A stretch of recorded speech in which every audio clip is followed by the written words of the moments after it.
Hello, hello, hello. It's Tom Noetner, the conversationalist, and I'm so happy to be doing the first show on Wednesday. Here we are. Now, you know what I'm going to do because you've been around for a while, and I have plenty of people contact me. So it's vote, vote, vote. If you want a dog in the fight, vote. If you don't care about it, our country, don't vote. Sit at home, drink a beer, be a slug. Once you voted, make sure that you keep up on the person you voted for. Keep on them, contact them, make sure they're doing what you want. And when they don't do what you want, vote them out. Now I get off my soap opera and say, "What's up, Wednesday? Where are you at? What are you doing?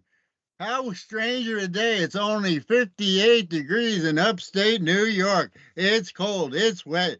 I got a fire going on downstairs just to keep the chitlins, the children, the grandchildren a little warm because they said their tootsies were cold while they were playing their video games."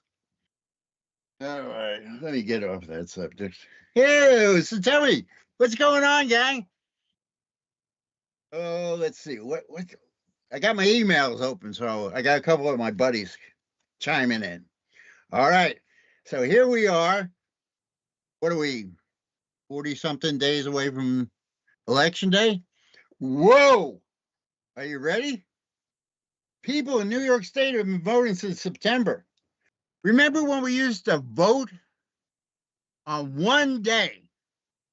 One day. You want to do an absentee ballot? Fill it out, have somebody drop it off on one flipping day. We don't vote for 2 months in America. That's how we have all these problems. These votes sit around, they get lost, they get put through the shredder. Bullshit happens. You know how it is. You can't trust anybody that works for free at the polls. At least in New York State, you can't. You work somebody for free, somebody's going to put a 20 bucks in their pocket. So, anyway, let's stop this voting for 3 months, 2 months, whatever we're doing. Let's get to the point where we're voting on one day. Your absentee ballots have to be in that week. You have to have ID. And if you're going to do absentee ballot, when you pick up your absentee ballot or you qualify for it, you got to show an ID. You have to show an ID for everything in this country. You go anywhere, you've got to show an ID. You can't get cable TV, one of their boxes, without an ID. God, can it be any simpler? I'm sitting here yelling in the wilderness. Nobody's listening. That's okay. I've been there before. I got kids and grandchildren. Nobody listens to me. That's all right. So what's up, Wednesday? Let me look down here and see what the maniacs are asking about. All right. Big Jeff from the Dunkin' Donuts crew. Big Jeff is a sarcastic asshole, but he comes up with some damn good points. I don't think he can argue any of them, but he does come up with some pretty decent questions. Question of the day. How do you feel about tipping? I lived and worked in an industry that you had to tip. There was no doubt about it. You had to tip. We paid him like $3.80 an hour. Nobody can live on $3.80 an hour. You got to make tips, and it was incentivized that you would give great service because you want a big tip. Not anymore. Now you go into Starbucks for a cup of coffee, and he hands it across the counter, and he hands you a tablet that says 10, 20, 30% tip. For handing me a cup of coffee? Somebody has lost their flipping minds. Anyway, yeah, Jeffy, I got your shit online. Next time you got to call in because I want to hear your voice. All right. What's up, Wednesday? Who in the hell are picking out our people who run the government on a day-to-day basis? Now I know it's supposed to be the president, but we know he's too busy. So it's one of his minions that are picking these people out to run these agencies. So they're doing an inquiry right now on Ukraine spending. And everybody from Democrats to Republicans are going, oh, no, no, no, no. We don't need that done. No, we're right in the middle of this. No audits. Please, no audits, no cameras, no flashes, please. They're running. They're running from the Capitol. Why? Because they all got their fingers in the pudding. Everybody from Pennsylvania has a vested interest in it because we have, or they have, ammunition plants. There's one right here in Scranton that makes 105s. Big shells. Come down, blow shit up. They're working 3 shifts a day, 7 days a week. You don't think these suckers want to stay in business? They want to produce all. I know guys that have been working there for 40 years. They are not going to quit because they are making a ton of money. And I mean like $71 an hour. Times that by 40 and then 20 hours of overtime. People are making money. Well, the politicians making money too. And so are the American defense industries. Making all the drones, making all the guided missiles. We are training the guys to sit in Texas or Montana and fly drones around the world and blow shit up. So nobody wants the war to end in Ukraine, not anytime soon, especially seeing as half the stuff is being sold to third parties because Ukraine needs money. They don't need equipment right now. So they're taking all the shit that we're taking out of NATO storage and giving it to Ukraine. Where is it showing up? Spare parts in Afghanistan, in Africa, in Libya. Our parts, our ammunition, stamped American made, is being found all over the Middle East and the EU. Because what's to hijack a truck full of ammunition and drive it across the border, right?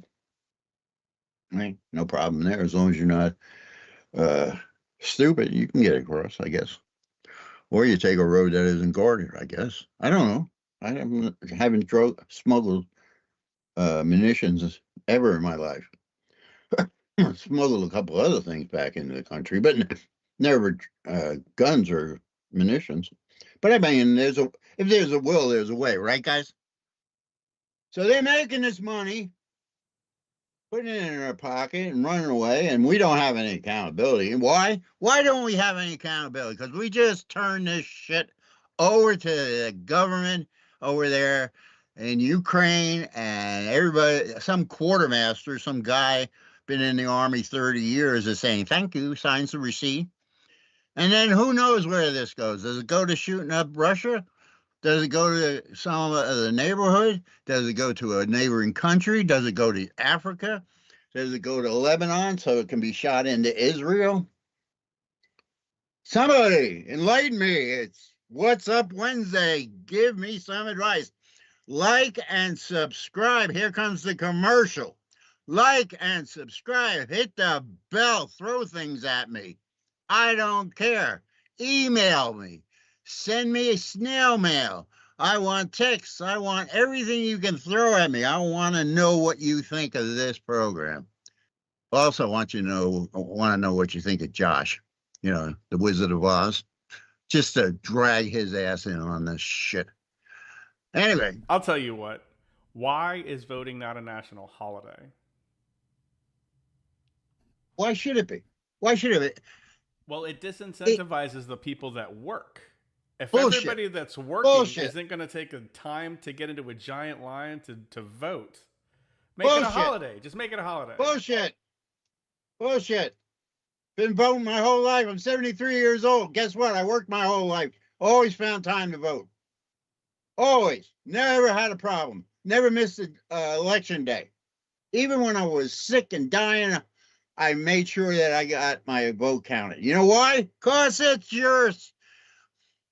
It is the one thing that makes you American.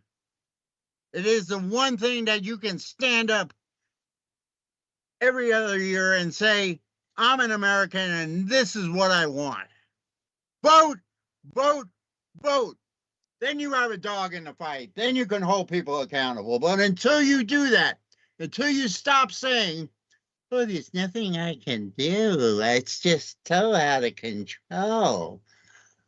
I'm supposed to say frog you because I can't fit any more money in the curse jar. That's seriously. I got to get another curse jar, empty this one, and send it off to St. Jude because there's so much money in there. But I'm supposed to say frog you. So I did it. I finally said frog without saying the other word. Pretty cool.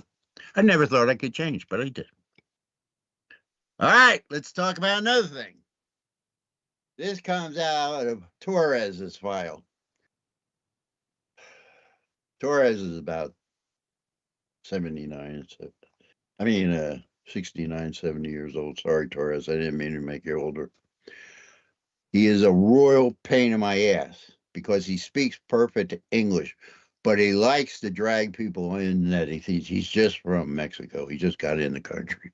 And he plays it so well that all these people fall for it. He is a pain in my ass.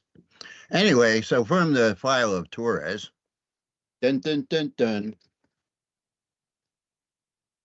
What are we doing with young ladies and young men and body counts?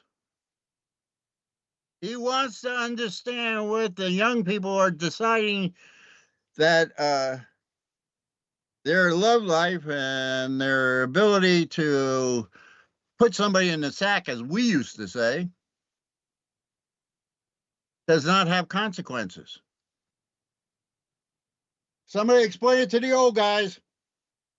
There's 9 of us here. Hookup culture. For it. What? Hookup culture. This okay, is called well, hookup we hooked culture. up too. Hang on. We hooked up too. I mean, we had a lady that broke everybody in when they were 12 years old. I mean, seriously, it was organized. Your dad took you down. He paid whatever it was, $5, $10, and you got broken in, and off you went to deliver your newspapers. That's how it happened when I was young. And we had girls that, were loose by nature, if that's what you want to say. However, we had the majority of the girls that you just dated, right? That even looked like it was going for a third kiss would run the fuck out of the car. Up, ding, ding, ding, another $1 would run the frog out of the car and run up to their porch and bang on their door. I mean, let's face it, not all of them were good time Charlies. We married those girls. I'm not saying they had 0 body counts. That's very rare, I guess. But the name wasn't on every bathroom on the Lower East Side of Manhattan. You get me? Okay. So Torres, I did a little dive on this before the show. I was waiting for the food bank of the Southern Tier to come up and pick up all the vegetables and fruit at my house. And I found out that the average 24-year-old has either no physical contact with females, and about 21% of them have more than 12. Cooper, leave it. Dog's decided that it is time to wake up and have some fun. He's been sleeping all day. What the hell is that about? I guess because I'm yelling. All right. So anyway, so if you've got, let's see, we're shits and giggles now. This is the shits and giggles. What's happening Wednesday routine? Shits and giggles. You're 19 and your body count is already 8 to 12. That's what these people were on the internet. I was deep diving. I saw them. They were proud of it. So by the time they're 24 or 25, they're going to have a body count over 20. Now, I'm not saying that these are bad people, but, that's a long line to stand in. So, At least for on one of the notes where men and women are different, it turns out that after 5 partners, a woman doesn't get that bonding that she was getting from earlier in her experience, which makes it no, easier for her to go to the next person. no shit. Yeah, Is that real? that's real. That's actually a study? Holy shit. That makes sense, but I didn't go down the rabbit hole and find that. I found opinions by women and by men.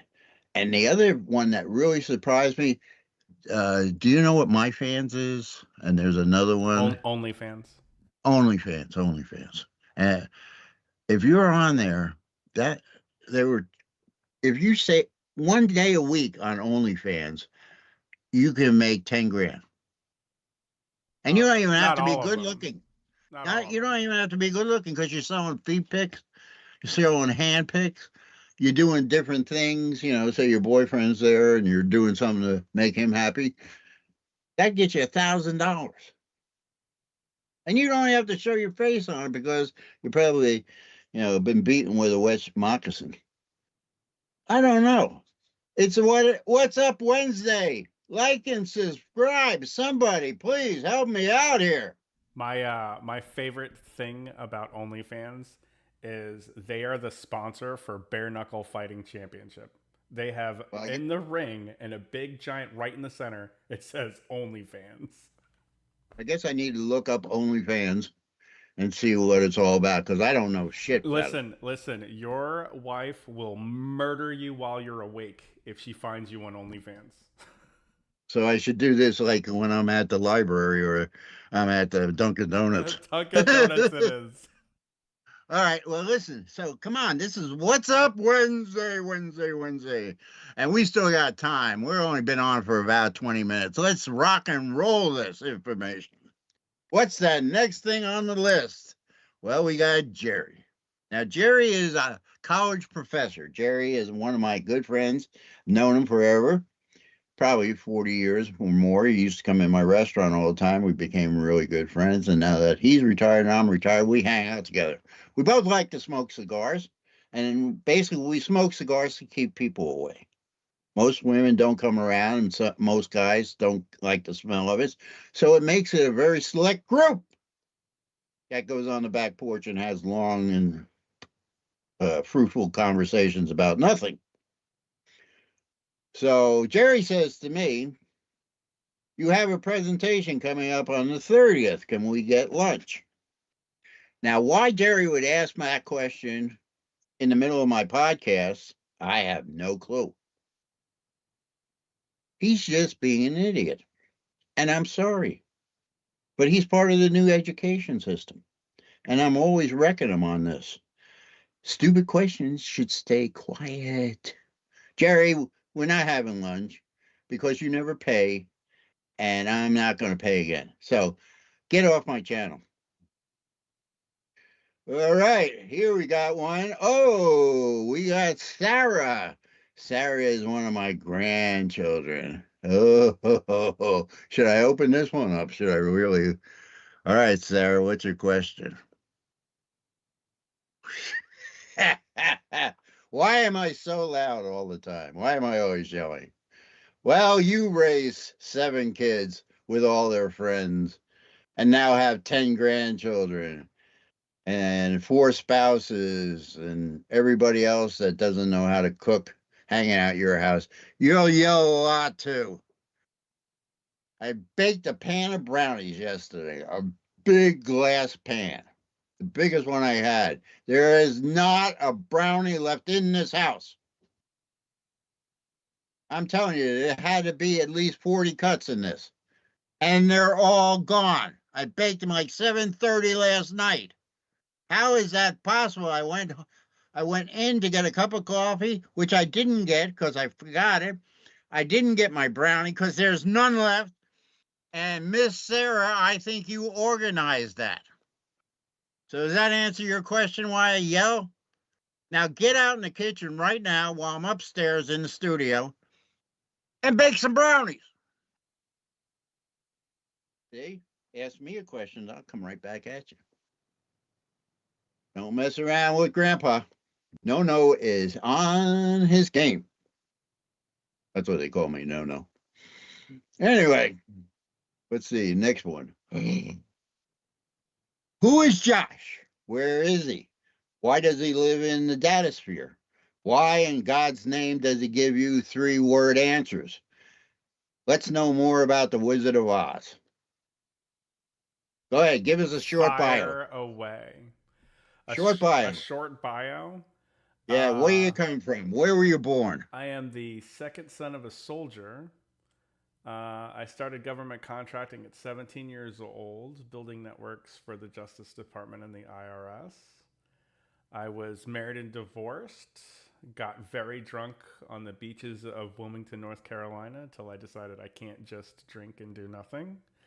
And then came back to the DC area to learn content management systems and data analytics for SharePoint, and which turned into Office 365, which turned into Microsoft 365.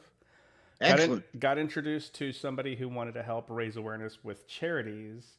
And I said, well, we already have all the tools for that. Let me just show you how to use this new thing so that you can push signal to YouTube. And that's when I realized that I'm more comfortable with technology than my clients, so I push the buttons for them and they just get to concentrate on whatever it is that they're doing. I'm a solution provider. That is what I do. Excellent. That solution provider, that's absolutely wonderful. I like that term. In fact, we're going to write that down and we're going to use it against you in the future, especially when you can't figure something out and fix it. All right, so we're going to put you, like everybody else who joins the group, through the questions. How old are you? I'll be 47 this year, next month. 47. No, it's almost next month. What's the highest grade you ever completed? College. I went through most of college and then walked away. Okay, most of it's did. I went very late for my master's in criminal justice from John Jay because I just wanted to do it and say I did it, but I did it much later in life. You sometimes get that bug up your, see, I didn't say it, and there's no money being transferred. All right, next question for the Josh. Are you romantically involved? And if not, would you like to be? I am not right now, and I don't know. I haven't really been thinking about it for a little while. Okay, fair enough. Last question. You ready for this one? This is the big one. Josh, if you could be doing anything right now but this, what would you be doing? Well, as a young kid, we always wanted to play video games for a living. If I could do anything, it would be game streaming. Just game streaming and taking people on adventures. Excellent. Excellent. How come you're not doing it? Why can't you make that a secondary business with an income source? Well, it's not that I can't do it.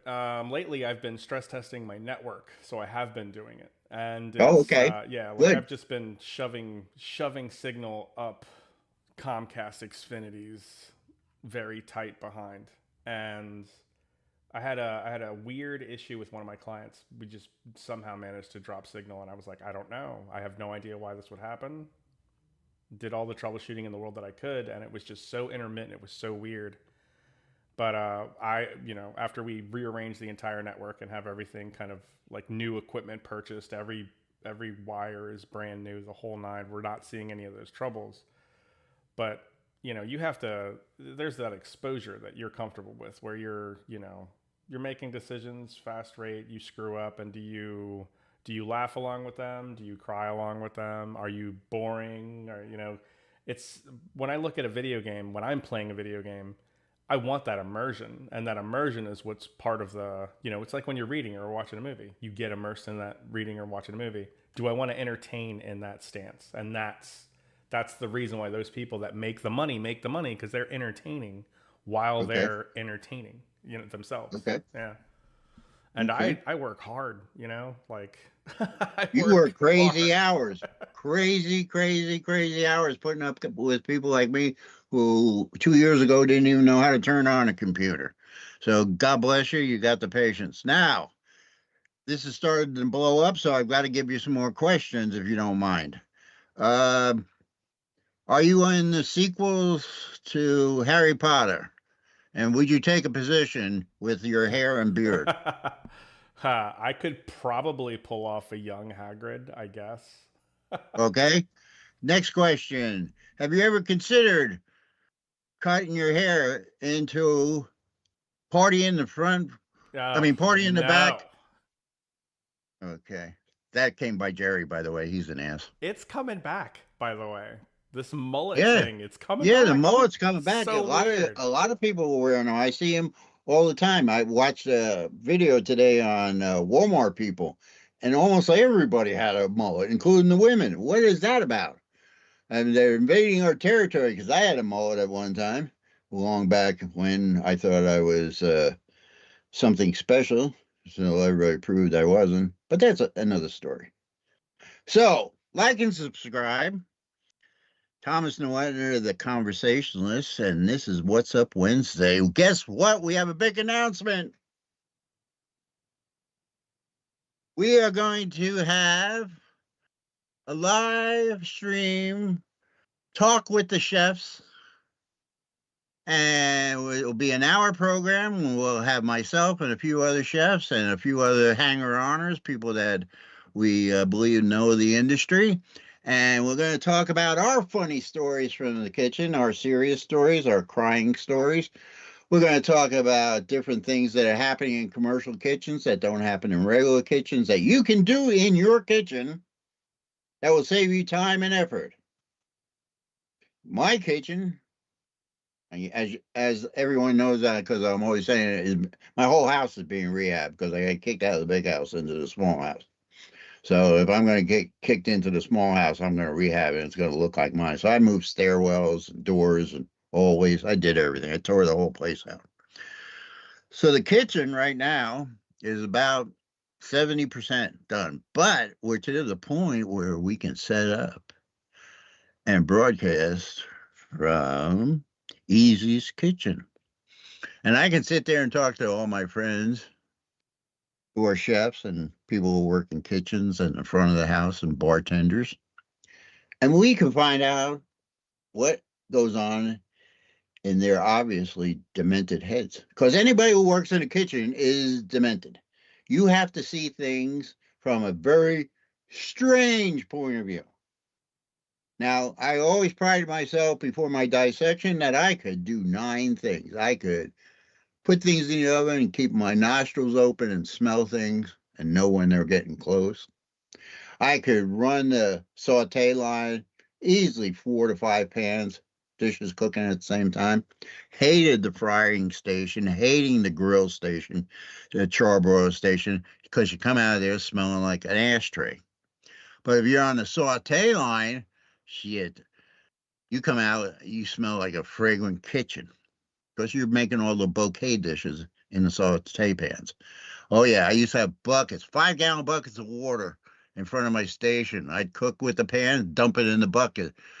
The runner would come and get the bucket, take it to the dishwasher. He'd wash all those pans. I'd have sometimes 30 and 40 pans on the shelf above me. I have dishes in the oven below me staying warm because I can't believe that people cook food, get it to the perfect consistency and temperature, and put it on a cold plate. I had breakfast the other day.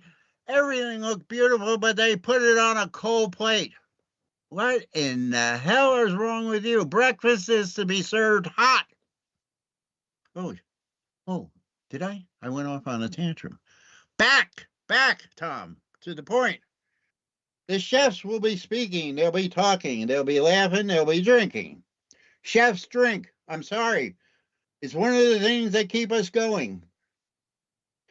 The best thing is in a kitchen that we're going to talk about is a smart waitress, one that brings you coffee, one that brings you water, one that brings you Crown Royal, one brings you beers in the middle of the summer. That is a smart waitress. She gets her food perfect, fast. As long as she keeps me buzzed and hydrated, she gets whatever she wants.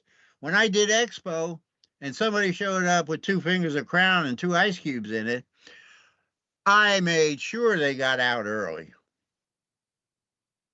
Yeah, no side work for them, no cleanup work for them. They get to go home and see their family before everybody else. So if you're thinking about working in a kitchen, remember that idea. Bring booze, bring water, bring coffee to the expo chef or the line chefs, or even the dishwasher would appreciate a cup of coffee. And you will be successful. You will make more money than anybody. And guess what? You get all the perks. So there's a little hint that's going to be on the chef. We're also going to, excuse me, I'm yelling too much. I see a little head peeking up the staircase around the side. So somebody, I don't know who it is, but I can just see a forehead. Anyway, so I'm being spied on. Right. Anyway, so the other thing we want to talk about, this is real important. They don't do this anymore. Back in the 50s, 60s, and 70s, all the way up until the right around, I gotta say, just before I got sick, 2000 maybe, because I got sick in 2012. Yeah, so it was around 2020. Anyway, guess what? You're gonna love this. We used to have chef's tables in the kitchen. They'd seat 6. That doesn't mean you have to have 6 people. If I really like you, I'll bring in you if you're just a couple. Now, what's a chef's table? Because nobody knows about it anymore. Well, this is a table set off on the side, usually 6 people. It's all set, just like the dining room, but a little bit better china, a little bit better silverware. Everything's linen. So if the chef, or if somehow you can pay him enough money to get his table, you get in to sit right there into that noisy, clangy kitchen. But the beauty of it is, whatever we're cooking, we're going to make a dish of and throw it on your table, and you get to try everything, no matter what it is. All of a sudden, food starts appearing. Say I'm making a shrimp scampi dish. Well, I'll make enough for the 2 dishes going out in the dining room. I'll make enough for 3 more people and put it on your table. If I'm doing a 32-ounce tomahawk for a table, I'll do another one and put it on your table. Bottles of wine just keep coming. We want you to try I don't care if it's a $200, a $400, $1,000 bottle of wine. If you're at the chef's table, there's no limit to what we're going to feed you, because you're our honored guest in the kitchen. Now, remember, it's not all shits and giggles. It's not all frogs and giggles. I am feeding you the best because I want your advertising. I usually grab somebody who's very influential, who has a big pedestal they're standing on, so that they can tell what a great meal they had. Now I got wanting to come to the chef's table who can't get in but come to the restaurant.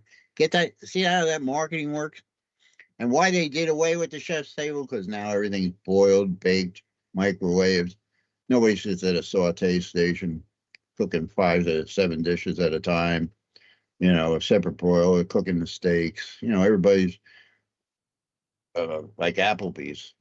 They cook steaks by throwing them they're in a plastic bag. They throw them boiling water, and then they throw them on the grill for a minute and a half on each side, and then serve it to you. Boiled meat? I've never heard of it unless it was a stew. Anyway, so you're sitting at this table, and I mean, the food is coming. Fresh baked breads, rolls, little finger foods. I love to find out that somebody likes, like oysters or something like that. I'll make sure we have at least a couple of dozen in, and we'll crack them, put them on the table. Everybody tries them. Not many people like them, but they are good. Steamed clams, fresh clams. You're paying $10 for a dozen fresh clams. There, you're getting trays of them. Just gobble them down and enjoy them. Fresh lemon, fresh made tartar sauce, fresh made cocktail sauce. I mean, fresh made. I mean, never in a jar. Get it? Got it? Yeah. By the time I'm done with you, when you walk off my chef's table, you're looking for a cart to sit on so they can roll your butt out to the car. But the amount of marketing you get from that one incident, those 6 people sitting around there, is immeasurable. And you got to remember, we're talking old school now. We're talking 70s, 80s, 90s, 2000. When I ran my restaurants, I worked in my restaurants for my grandmother when I was 6 and 7 years old. I mean, you know, there's always something you can do. Carry the laundry, empty the trash, whatever. Bring a cup of coffee to the dishwasher. The guy who taught me how to wash dishes was a mathematician from Poland after World War II. And he watched me scrub pots one day. I almost fell in this big pot. And he showed me how to scrub pots because he had a better way. He went on and did something else. I remember seeing him many years later. He was very successful in whatever field he was in. I got to be honest, I can't remember what it was, but he was making good money, had a nice house, had a family then, and kids, and everybody was, you know, very happy for him because here he came into the country probably broke, got a job as a dishwasher. He was a professor. He had a great education from Poland and started with nothing, but, you know, then he made a life for himself in America. That's the true story of restaurants. Everybody can work in a restaurant. I don't care if you just scrub floors. Those people will help you make it in life. I don't know how many times I brought people home that wandered in that we fed. We used to always have showers or one shower, and so you could take a shower in case you were going out on a date after work, or you came in hungover and you needed to sober up real quick. You jump in the shower. So we'd get these guys to jump in the shower, and we always had extra clothes around because you never know when you're going to spill on yourself, right? So we get them clean clothes and feed them. You know, I don't know how many of these guys crashed in one of my outbuildings on my property, or just slept in the dish room on a cot because they had no place to go. They just wandered in. They came up to the back door and asked for something to eat. Well, I'll give you something to eat, but guess what? You're going to go to work. I'm sorry. Nothing in America is free, and if you think so, you're wrong. So I learned a lot from Spanish dishwashers, how to cook. Those guys are amazing with knives and what they put together. Spanish cooks are probably the most fluid cooks I've ever met because they go with the flow of what they have. They'll put it on the counter, and within 2 or 3 minutes, they have a whole dish picked out. They know what their meats and paws, that means what they have to do to make the dish. And they go at it. They have no fear. They can just do it. That's how their families taught them. This is all we have to eat. Now make something out of it. Amazing. Amazing people, the Spanish. And that includes Mexican and Puerto Ricans. When I say Spanish, I mean the whole group. Anybody who has that Spanish dialect. Oh, did I tell you to like and subscribe? Because there's a lot of stuff happening. On Thomas Newetner, the conversationalist, we're expanding. It's all Josh's fault. He's hit me with a whip, and my wife is telling me to get out of the living room and go find something to do. So I go up in my studio, and God knows Josh appears on my computer, and then I know there's hell to pay. So let's go back to What's Up Wednesday, which soon will be Talk with the Chefs, or maybe another program. What, Josh? I thought we were gonna go with Chef's Tales of the Kitchen. Oh, Tales of the Chef in the Kitchen, or something like that. We were figuring something out. Are we doing it? I thought we were. We're not doing it because we haven't started it. So we'll figure the name out. There's another thing for all you people at sea, Americans, Write in, email, send me nastygrams, whatever. Tell me what we should call this thing. Tales of the Chefs or Tales of the Kitchen by Chefs. However you want to say it, you get your chance to vote on it because I'm not good at that stuff and Josh is. Plus, my grandchildren are pretty good at it too. All right, so what else? Oh, here's another thing. Hold your applause. The redhead finally redid her video. Isn't that amazing? We've only taken 3 months to get her to do. She's done 3 generations of the video. I hope this is a good one. I like the iteration 3 very much. Anyway, let's see what else is happening in my life because I've been talking about everybody else. Closing the garden now. Sunday will be the last day for the garden. Everything will be pulled out. The pepper plants will be covered with wire and plastic, and everything else will wind up in the compost pile. And we'll make soil for next year in the compost pile, and we'll plant garlic. Going to plant 91 garlic plants this year because we ran out of garlic. We had almost 75 or 78 garlics, and we ran out of garlic about a month ago. So we got to plant a little more.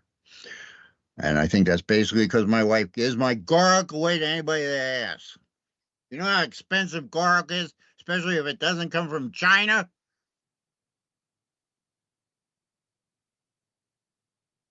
So, this is the first broadcast of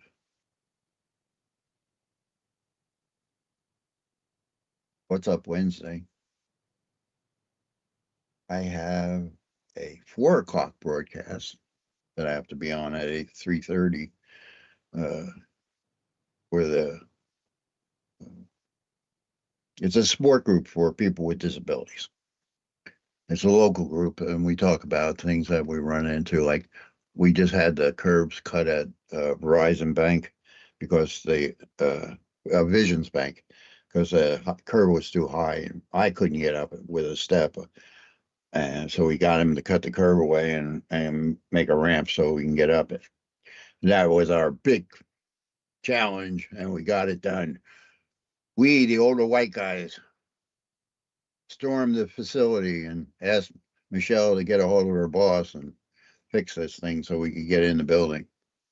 Because we, the older guys, have all the money and we will have it in the bank, some of it. And you guys don't have any money because you're all newbies. 1974 to when I was born in 51, I made money hand over fist because the economy was good, and now it's not. We had presidents that didn't print money just for shits and giggles. Frogs and giggles. Uh-oh. Anyway, my friend Josh, he called up in a panic. He didn't think I'd be on time, but then he didn't send me the links. He says he did, but, he's messing with me. First show, you got to have some hiccups, right? Tell me what you think about the chef's idea. Give me some input about what we're going to do and what you want to see. Now, sometimes we'll be watching a movie behind us because everybody's going to be in their own location, or someone will going to congregate at my house. But sometimes we're going to have a movie playing in the back, and sometimes we're going to be listening to Dean Martin while we cook, and other people. I hear Cooper crying, so I imagine he's tired of the kids, so he's trying to hide from them. That's always a good sign. Come on, Josh. I filled 45 minutes. You're doing great. Well, no, I gotta go, man. I got other things to do. I got bills to pay, and you're not paying me. Yes, that's very true. I gotta pay bills, You can't be this good-looking talent without a little, grease on the wheels. Roger that. Makeup. So, Anyway. what's our next show is Friday. Friday. You have an idea what we're going to be talking about on Friday? Yeah, Friday we're going to talk about the problems already with the election, obviously, that we have so many false flags and agendas going on. This is, I just read a report. There's a think group in the EU, and I'll have all this information on Friday for you. But they have found that the last 4 elections in the United States have been the most corrupt elections since they kept records of American elections. How terrible is that? The last 4. That's 16 years. I do not want any computers in the voting booths. I just want paper ballots. All you gotta do is put, like we used to, put an X next to the name, fold it up, put it in the box. I was even leery of those when they went from hand counting to scanning, but after a while I got used to it. Now you get to vote for 2 months in advance. Who knows where the vote goes? You don't have to have an ID, so who knows who's voting for who? You know, how many wands can show up with the same ID during the course of a day that nobody realizes they're using the same ID? Oh, that's right. We don't require IDs to vote, but we require IDs to buy. A 73-year-old man has to show his ID to get a 6-pack of beer or a bottle of Crown Royal. But we don't do it for voting. Please treat me like a 6th grader and explain that frog to me. I'm serious. Please, somebody shake me, wake me up, tell me where I'm going wrong. I think that the most irritating thing that I've heard is when these people say, well, not everybody can get an ID. An ID Bullshit. Requires that you have proof of residence. That's it. That's all it takes to get an ID. In New York State, you can't get welfare without an ID. You can't register your kids in school without an ID. You can't buy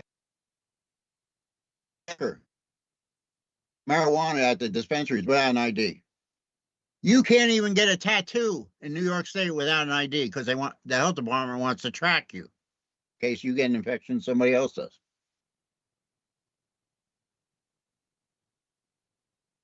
And if you go into some place that get tattoos and doesn't require IDs, don't go anymore. They're not compliant. Look, guys, 73. Last 12 years, almost 13 years, I've had a lot of health problems, but I've bounced back. I am going to be in a wheelchair and probably by Christmas. So I have to find a way to make some money because I got grandchildren and they don't know the meaning of, what do you mean you have no money? They think it grows on the money tree or it blows out of the money air conditioner or something. But the truth of the matter is I can't stay. I have to be busy in a way that is productive. I have to either, like my modeling and my craft work, I'm going to send one off to Josh, a happy box to Josh so he can look it over. I'm going to make a few for aortic hope. Does everybody understand that aortic hope is a much, much needed asset to the community? It is the one thing. I don't even know how long ago it was. It seems like forever that I've known these people. I found the Hangout. I saw the Survivor series. I used to follow, but I found the Hangout. All of a sudden it said somebody was mentioning the Hangout in one of the presentations. And I went to it and I found all these people who are real people. Yes, they have dissections. Their whole lives are turned upside down. Some of them look like they were rode hard and put up wet. But basically, they are good people who just want to help, who want to make you smile, who want you to forget about your dissection, your aneurysm, your AAA, your stents, your whatever else, and enjoy life. Find Aortic Hope. Josh will post the link. Please support them. They're a good organization. So I'm going to make up a few of the boxes, cigar boxes, and send them to Josh so he can give them away and try to raise some funds. That's important to me. I raised money for St. Jude my whole life. I used to give one whole day's receipts, and sometimes that was over $10,000 to St. Jude every year on my birthday. Now, on my birthday, I raised money for St. Jude. The cuss jar, the frog jar, that all goes to St. Jude, and everybody that comes into the studio or the house is required to make a donation into the St. Jude jar. So that's important. Find something that you love. Be passionate about it. I don't care if you're 93. Pump that passion back into your life. Don't be sitting in a recliner for 3 years going, woe is me. I can't pick up more than a gallon. They got me medically managed. If I go up 3 flights of stairs too fast, I'm going to die. You know what? At the time, probably was right. But now it's not right. Now is the time. I'm on the way out, you're on the way in, or you're in the middle. I need to tell you what I think. You deserve it. You deserve what the old people used to do, and the old people used to say, and the old people, codes of living. You have no idea about codes of living. You have no idea anymore about being a person of independence. Everybody's got a trend they're following. Do you understand that? In the coming weeks, I'm going to give you a whole lot of stuff to remember. Lists of things that you should do and you shouldn't do. Things that the World War II vets taught us every day of our lives until we moved out running and screaming away from them. It's important. Got to get America back. Like John Wayne said, sometimes you're scared to death, but you saddle up and get the job done. That's what I'm doing. I'm getting the job done.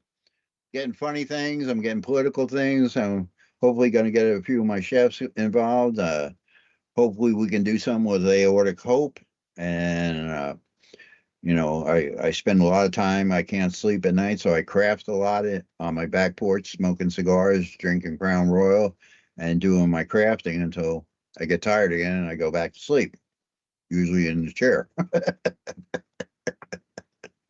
All right, 53 minutes. I love you guys. You know that. All God's blessings.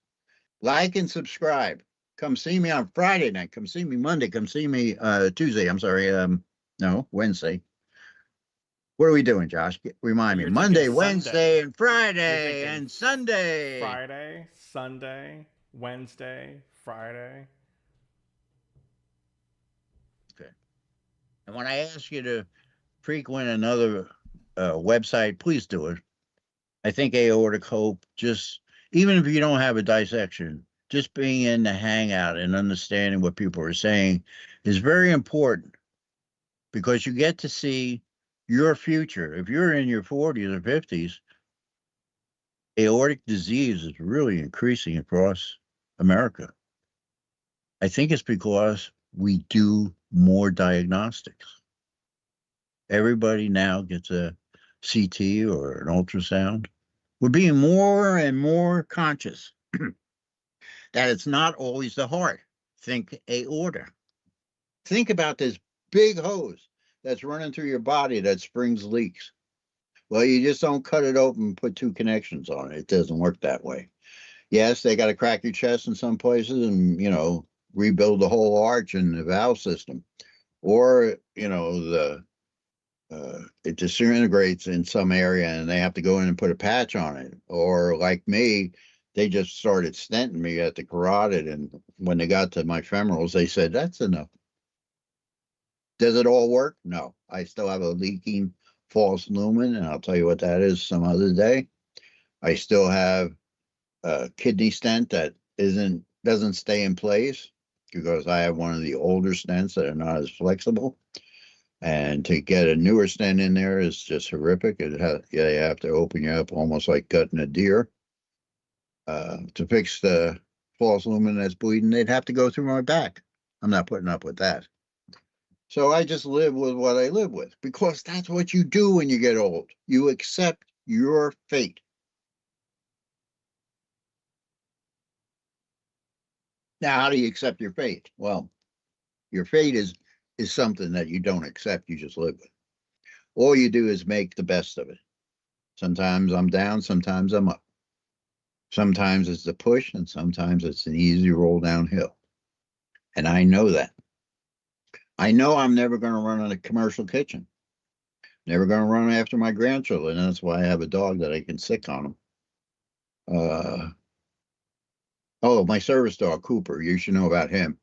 I had to put down my service dog, Camus, last September. So got a new one. He's 6 months old, almost 6.5 months old. Smart dog, very smart, smarter than Camus. He's going to be a great service dog, but right now he's an idiot. And I think it's because my grandchildren play with him and he is mimicking their behavior. I'm sorry. I once said, my children are idiots, and my wife reprimanded me and said, no, you shouldn't say that about your children. So I have to rephrase. I have two that didn't launch. The rest are all mega stars and whatever they're doing. Medical fields, but I have two of them in, and attorneys and all that shit. And they're making great money, which I never see because they took all my money and now they keep their money. My grandchildren are wonderful, but I can only take them at a certain point. We have a thing around here where the parents can call up to the school and say, drop them off at grandpa's house. So the bus, getting on one bus, to get on another one, and drop them off at grandpa's house. All of a sudden, surprise! I got 3 to 4 grandchildren running around the house. Bullshit.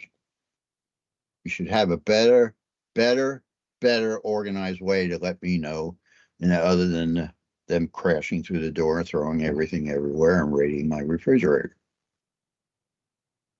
So, a little about me, What Up Wednesday. We're putting chefs talk together. I really want your input. No, Jerry, I don't need your input now. Jerry is so intrusive. He has filled my page up on my emails. I have my emails open over here, and he's just one stupid thing after another. I think the guy learned to speed type because I can't type that. Anyway, Josh, got anything to say? Because we only got 2 minutes left and I'm getting out of here. Let's see here. Like and subscribe. You've done that a couple times like that. I was very excited about you saying Think Aorta. Huge campaign, very big. I'm looking forward to the chef's situation. I am excited to learn more about this industry. I guess tell all these nice people we'll see them Friday. All right, so tune in Friday to see the political end of this. I've got a really good show for you. We've already worked it out with the interns, and it's all on paper, so I don't have to do anything but appear. The other thing is, let's make sure that you reach out to Josh. He's going to be showing you some of my craft work. I want to make sure that you know what I do. It's very innovative. It's something simple, but people seem to really respond to it, and they pay a lot of money. I do firewood work, they call it, make scenes. I do cigar boxes that I make scenes in, happy boxes, miserable boxes, boxes for people who don't care about you. By the way, that's the redhead saying, where are you? I'm supposed to pick her up too, but I sent my brother to pick her up, and he's not there because he's always late. All right, Josh, like and subscribe. Vote. You have a dog in the fight. All right, my friends, love you. God's all blessing to every one of you. Josh, I think we're out.